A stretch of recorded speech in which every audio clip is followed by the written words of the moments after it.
Hello guys, ലോകം മുഴുവൻ കാത്തിരിക്കുന്ന സ്ട്രേഞ്ചർ തിങ്സ് സീസൺ 5 റിലീസ് അടുത്തിരിക്കുകയാണ്. അങ്ങനെയെങ്കിൽ ഏറ്റവും ഭീകരവും സംഭവബഹുലവുമായ സീസൺ 4-ൽ എന്താണ് സംഭവിച്ചതെന്ന് നമുക്കൊന്ന് റീവൈൻഡ് ചെയ്ത് നോക്കിയാലോ. സീസൺ 4-ന്റെ തുടക്കം തന്നെ ഒരു ഫ്ലാഷ് ബാക്കിലാണ്. വർഷം 1979 സെപ്റ്റംബർ 8. ഹോക്കിൻസ് നാഷണൽ ലബോറട്ടറീസിൽ ഉൾപ്പെടെ നിരവധി കുട്ടികൾ അവരുടെ മാനസിക കഴിവുകൾ പരീക്ഷിച്ച് കളിക്കുന്നു. അപ്പോഴാണ് ഡോക്ടർ ബ്രണ്ണർ മറ്റൊരു ടെസ്റ്റ് സബ്ജക്റ്റായ ടെന്നിനെ ചില പരീക്ഷണങ്ങൾക്കായി കൊണ്ടുപോകുന്നത്.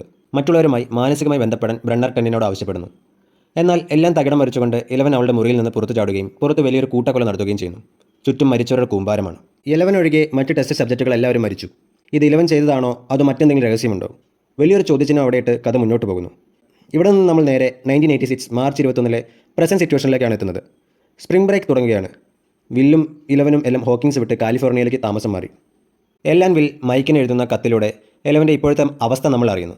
വിൽ ബയേഴ്സിനൊപ്പം കാലിഫോർണിയയിലെ ലെനോറ ഹിൽസ് ഹൈസ്കൂളിലാണ് അവൾ. 11-ന് കൂട്ടുകാരികളില്ല. മാത്രമല്ല ആഞ്ചല എന്നൊരു പെൺകുട്ടി അവളെ നിരന്തരം കളിയാക്കുന്നുമുണ്ട്. വില്ലാകട്ടെ ധാരാളം ചിത്രങ്ങൾ വരയ്ക്കുന്നു. ജോനത്തൻ തൻ്റെ പുതിയ കൂട്ടുകാരനായ ആർഗേലിനൊപ്പം ഡ്രഗ്സൊക്കെ വലിച്ച് ചിരിച്ചു മരിക്കുന്നു. അമ്മ ജോയിസ് വീട്ടിലിരുന്ന് ജോലി ചെയ്യുന്നു. അപ്പോഴാണ് ഒരു ദിവസം ഒരു പ്രത്യേക റഷ്യൻ പാക്കറ്റ് അവളെ തേടിയെത്തുന്നത്. അതിനുള്ളിലെ റഷ്യൻ പാവ തകർത്തപ്പോൾ ഹോപ്പ് ജീവനോടെയുണ്ട് എന്നൊരു കുറിപ്പ് അവൾ കണ്ടെത്തുന്നു. ഹോക്കിൻസിൽ നോക്കിയാൽ അവിടെ കാര്യങ്ങളൊക്കെ മാറിയിരിക്കുന്നു. മൈക്കിന് വെൽഫെയർ ക്ലബ് എന്ന പേരിൽ പുതിയൊരു D&D ടീമുണ്ട്. ഡസ്റ്റിൻ ഇപ്പോഴും സുഹൃത്ത് സൂസിയുമായി ചേർന്ന് സ്കൂൾ സിസ്റ്റം ഹാക്ക് ചെയ്ത് ഗ്രേഡുകൾ മാറ്റുന്നു. മാക്സ് ഇപ്പോഴും ബില്ലിയുടെ മരണത്തെ തുടർന്നുണ്ടായ വിഷാദത്തിലാണ്.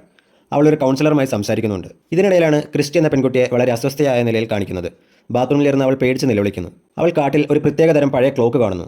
അത് പൊട്ടിത്തെറിക്കുമ്പോൾ അതിൽ നിന്ന് കറുത്ത ചിലന്തികൾ പുറത്തു വരുന്നത് അവൾ കാണുന്നു. പേടിച്ചിരണ്ട അവൾ പുതിയ വെൽഫെയർ ക്യാപ്റ്റനായ എഡ്ഡി മൺസണുമായി സൗഹൃദത്തിലാവുന്നു.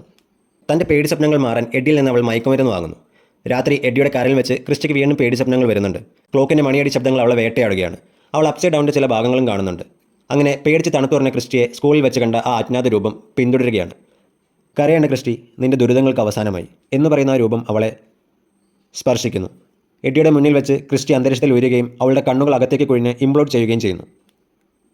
ഹോക്കിൻസിന് ഭീതിയിലാഴ്ത്താമെന്ന പുതിയ വില്ലൻ, അതായത് വെഗ്നയുടെ ആദ്യ ഇരയായിരുന്നു ക്രിസ്റ്റി. ഇതായിരുന്നു സ്ട്രേഞ്ചർ തിങ്സ് സീസൺ 4-ലെ ഭീതിയുടെ തുടക്കം കുറിച്ച ആദ്യ എപ്പിസോഡ്.